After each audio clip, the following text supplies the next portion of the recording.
In Los Angeles. Hey, Kenyatta, what's on your mind today? Hello, Tom. I have obviously failed in trying to raise the alarm for over a year now as to what we're experiencing in the world and in the United States in particular now, as well as what's about to happen. And the United States right now, there's a lot of global animosity towards the United States, Tom, and the reasons are irrelevant. And the United States is being triangulated. You talked about the domestic situation with regard to a civil war. That turmoil, this domestic turmoil is fueling, so to speak, the international turmoil, and vice versa. It's kind of symbiotic. Now, Let me take you back. Let me take you back a couple of years. We had this horrible pandemic that swept this country called COVID.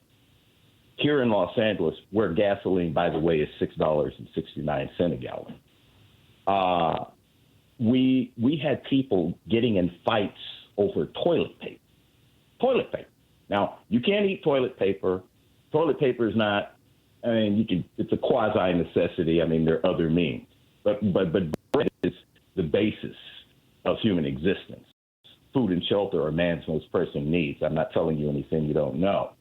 So if we're a country that, with the short memory we have, we're fighting over toilet paper 2 years ago, you start looking at $10 a gallon gas prices at the end of the year in certain venues, bread not on store shelves, and most of us don't live on farms, and 400 million guns.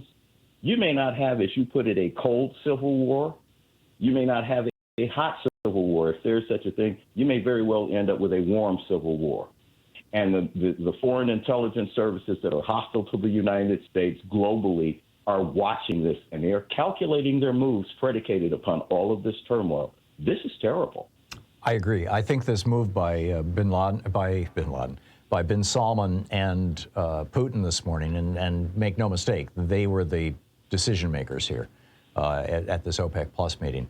I think this was a naked attempt to embrace Donald Trump and fascism here in the United States, because democracy makes them look bad. They both hate democracy. And frankly, you had the Live Golf Tournament in Bedminster just a few months ago, where you had, several senior level Saudi officials hanging out and walking around the golf course with Donald Trump.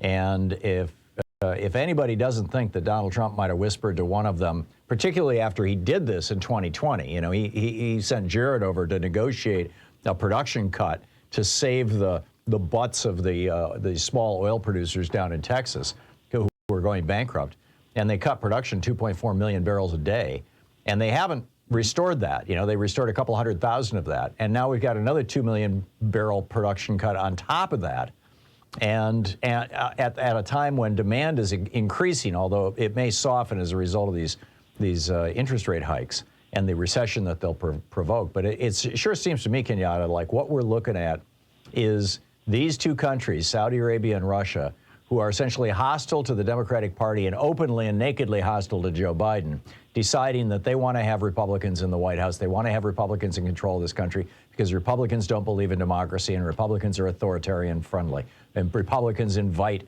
Viktor Orban to come speak to their conference. So Republicans embrace and endorse and applaud Vladimir Putin and Mohammed bin Salman. So, this is, it's breathtaking.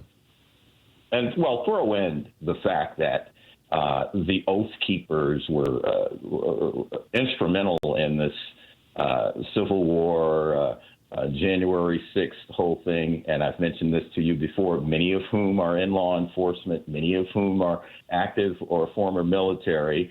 And then throw in 400 million guns and Americans not being able to get food. Yeah. And by the way, those Oath Keepers and so forth, of course, they identify with the Republican Party. You talk about cuts in production in Texas. Texas is a solidly rich state. So, I just don't understand, because I'm certainly not the sharpest knife in the drawer, as I've told you before, but I'm the sharpest among the dull ones. I don't understand how we have people in power that aren't understanding that this country's being set up. Yeah. And Jerome Powell is playing the role of useful idiot here, in my Kenyatta, thank you. It's always nice to hear from you. I appreciate the call.